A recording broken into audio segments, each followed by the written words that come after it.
નમસ્કાર વિદ્યાર્થી મિત્રો, એમટી શેખર ચેનલમાં આપનું સ્વાગત છે. વિદ્યાર્થી મિત્રો, આજે આપણે વિડીયોમાં જોઈશું ધોરણ 6 સેમ બીજું ઇંગ્લિશ ગ્રામર એન્ડ કમ્પોઝિશન. મિત્રો, બીજું સત્ર ચાલુ થઈ ગયું છે. બીજા સત્રમાં ધોરણ 6 ઇંગ્લિશ ગ્રામરમાં આપણે પહેલો ભાગ જોઈશું, ધ સિમ્પલ પ્રેઝન્ટ ટેન્સ, એટલે સાદો વર્તમાનકાળ. મિત્રો, સાદો વર્તમાનકાળ શીખતા પહેલાં આપણે થોડાક એના રૂપો શીખીશું, જે તમે અગાઉના સત્રમાં પણ શીખ્યા છો. ટુ બીના રૂપો જોઈશું. આઈ સાથે એમ આવશે, યુ સાથે are, he is, she is, it is, અથવા તો કોઈક નામ હોય તો પણ આપણે ઇઝ મૂકીશું. બહુવચનની વાત કરીએ તો વી સાથે આર, યુ સાથે આર, તે સાથે આર. બહુવચન સાથે હંમેશા આર આવે. હવે કોઠા નંબર 2માં જોઈશું હેવ એઝના સાદા વર્તમાનકાળના રૂપો. આઈ સાથે હેવ, યુ સાથે have, he has, she has, it has, અને કોઈક નામ હોય તો પણ હેઝ. બહુવચનમાં વી, યુ કે ધે બધા સાથે આપણે હેવ મૂકીશું. રોજિંદી અથવા ટેવવશ થતી ક્રિયાઓ દર્શાવવા માટે આપણે ટુ રાઇટ ક્રિયાપદના સાદા વર્તમાનકાળના રૂપો જોઈશું. તો મિત્રો, અહીંયા ઉદાહરણ તરીકે આપણે રાઇટ ટુ રાઇટ ક્રિયાપદ લીધું છે, અને સાદા વર્તમાનકાળમાં એના રૂપો કેવા થાય? તો આઈ સાથે રાઇટ મૂળ ક્રિયાપદ લખીશું, યુ સાથે પણ રાઇટ મૂળ ક્રિયાપદ લખીશું, હી, શી કે ઇટ અથવા કોઈક નામ હોય તો આપણે રાઇટ્સ લખીશું. મૂળ ક્રિયાપદને એસ લાગશે. અહીંયા એ વસ્તુ નોંધવા જેવી છે. બહુવચનમાં કોઈ પણ વી હોય, યુ હોય, તે હોય, કોઈ બે નામ હોય, દાખલા કે ધ ચિલ્ડ્રન, ધ ગર્લ્સ, તો પણ આપણે મૂળ ક્રિયાપદ મૂકીશું રાઇટ. તો અહીંયા એક વસ્તુ આપણે જોયું કે હી, શી, ઇટ એમ ત્રીજો પુરુષ એકવચન હોય તો આપણે રાઇટ્સ લખીશું. એસ નિયમ પ્રમાણે લગાવીશું. દરેક વાક્યમાં ક્રિયાપદનું મૂળ રૂપ વપરાયું છે. અહીંયા મિત્રો તમે જોઈ શકો કે દરેક વાક્યમાં ક્રિયાપદનું મૂળ રૂપ વપરાયું છે. ત્રીજા પુરુષ એકવચનમાં જ ક્રિયાપદને એસ પ્રત્યે લાગે છે, કે ત્રીજા પુરુષ એકવચન છે જે હી, શી, ઇટ, તેને જ ફક્ત આપણે એસ પ્રત્યે લગાડ્યો છે. ત્રીજા પુરુષ એકવચનમાં ક્રિયાપદને અંતે એ double S, S H, C H, X કે ઓ આવેલા હોય તો તેને આપણે એસ નહીં પરંતુ એસ પ્રત્યે લગાડીશું નિયમ પ્રમાણે. ઉદાહરણ તરીકે જોઈએ તો પાસીસ ડબલ એસ છે એટલે એસ લાગ્યો. વોશ તો વોશિસ એસ એચ છે એટલે એસ લાગ્યો.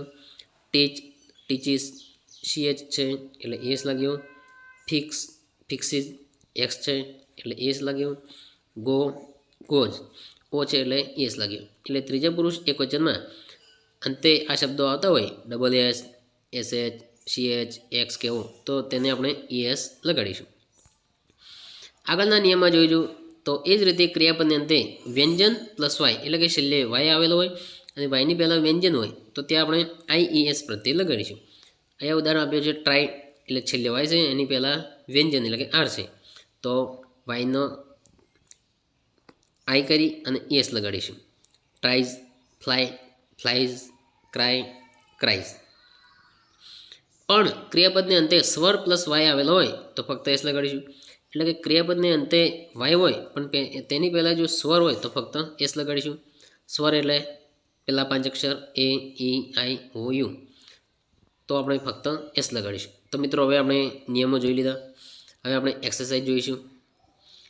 Fill in the blanks with the simple present tense forms of the work given in the basket.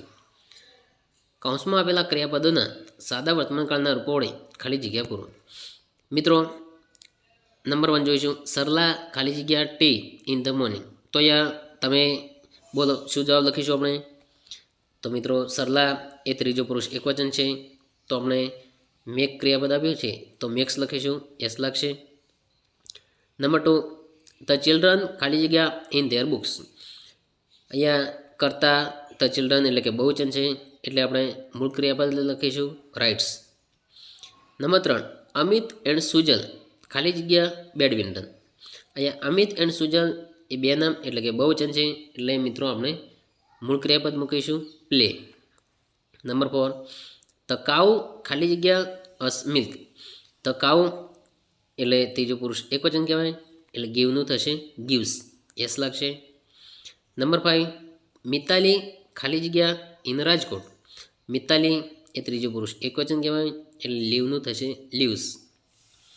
Number 6 વી ખાલી જગ્યા ઇન ધ ઇવનિંગ. વી એ બહુવચન કહેવાય તો અહીંયા મૂળ ક્રિયાપદ મૂકીશું સ્ટડી. નંબર 7 મિસ્ટર વ્યાસ ખાલી જગ્યા અસ્ક્રામર. મિત્રો અહીંયા મિસ્ટર વ્યાસ એ ત્રીજું પુરુષ એકવચન કહેવાય તો આપણે લખીશું ટીચનું ટીચીસ. નિયમ મુજબ સીએચ છે એટલે એસ મૂકીશું. નંબર 8 મોહન ખાલી જગ્યા ધ બોલ. મોહન એ ત્રીજું પુરુષ એકવચન કહેવાય એટલે મૂળ ક્રિયાપદ કેચ આપ્યું છે તેનું થશે કેચીસ. નિયમ મુજબ એસ લાગશે. નંબર 9 રીચા એન્ડ ઉમંગ ખાલી જગ્યા ધ ક્લાસરૂમ. અહીંયા મિત્રો બે નામ આપ્યા છે એટલે બહુવચન છે તો આપણે મૂળ ક્રિયાપદ મૂકીશું. તો મિત્રો 1 થી 9 અહીંયા આપેલા છે, તમે સ્ક્રીનશોટ પણ ખેંચી શકો છો. આગળ આપણે જોઈશું 10 થી 18 જોઈએ. નંબર 10 ધ મંકી ખાલી જગ્યા on the roof. The monkey એ ત્રીજું પુરુષ એકવચન કહેવાય એટલે જમ્પનું થશે જમ્પ્સ, એસ લાગશે. નંબર 11 વી ખાલી જગ્યા under the banyan tree. We એ બહુવચન કહેવાય એટલે આપણે મૂકીશું મૂળ ક્રિયાપદ શીટ. નંબર 12 આઈ ખાલી જગ્યા two the market every day. મિત્રો આઈ એ ત્રીજું પુરુષ એકવચન ન કહેવાય એટલે આપણે મૂળ ક્રિયાપદ મૂકીશું ગો. નંબર 13 નીતિન ખાલી જગ્યા ટીવી સમટાઈમ્સ. નીતિન ત્રીજો પુરુષ એકવચન કહેવાય એટલે આપણે વોચનું મૂકીશું વોચિસ. નિયમ મુજબ યસ લાગશે. નંબર 14 યતિન ખાલી જગ્યા ટુ રીડ બુક્સ. યતિન ત્રીજો પુરુષ એકવચન કહેવાય એટલે લાઇકનું થશે લાઇક્સ, એસ લાગશે.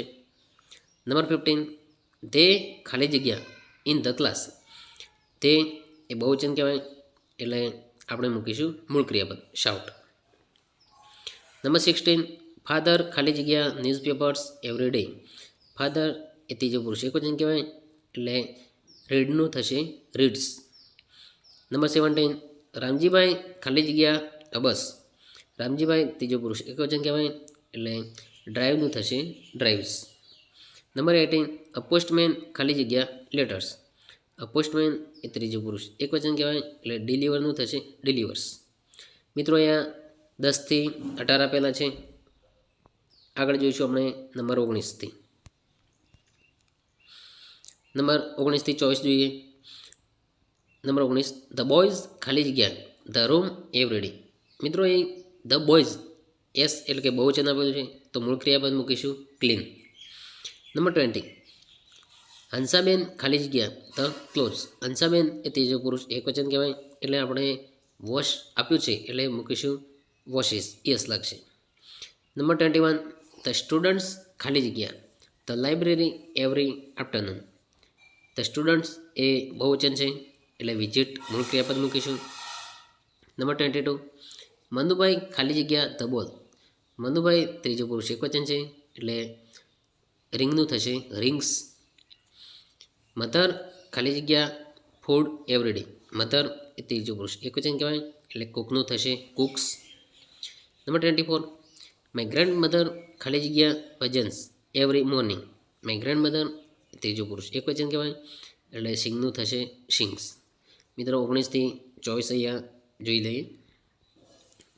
19 થી 24 જોયા. આગળ આપણે જોઈશું નંબર 25 મેહુલ ખાલી જગ્યા ધ બોલ. મેહુલ ત્રીજો પુરુષ એકવચન કહેવાય, થ્રોનું થશે થ્રોઝ. નંબર 26 રોહન ખાલી જગ્યા home late every day. Rohan ત્રીજો પુરુષ એકવચન કહેવાય, કમનું થશે કમ્સ. મનુ નંબર 27 મનુ ખાલી જગ્યા ધ મેંગો ટ્રીઝ. મનુ ત્રીજો પુરુષ એકવચન કહેવાય, ક્લાઇમ્બનું થશે ક્લાઇમ્સ. નંબર 28 મુરલી ખાલી જગ્યા kites every evening.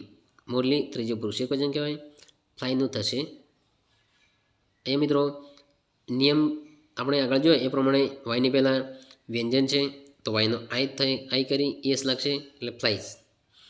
Number 29 mother ખાલી જગ્યા us to the market every morning. Mother એ ત્રીજો પુરુષ એકવચન કહેવાય, ટેકનું થશે ટેક્સ. નંબર 30 ધ ગાર્ડનર ખાલી જગ્યા ધ પ્લાન્ટ્સ એવરી ડે. એ મિત્રો ધ ગાર્ડનર ત્રીજો પુરુષ એકવચન કહેવાય, વોટરનું થશે વોટર્સ. તો મિત્રો અહીંયા ધોરણ 6 સેમ બીજું પહેલો ભાગ ધ સિમ્પલ પ્રેઝન્ટ ટેન્સ પૂરો થાય છે. મિત્રો વિડીયો સારો લાગ્યો હોય તો સબસ્ક્રાઈબ કરો અને બીજા મિત્રોને પણ શેર કરો. Thank you.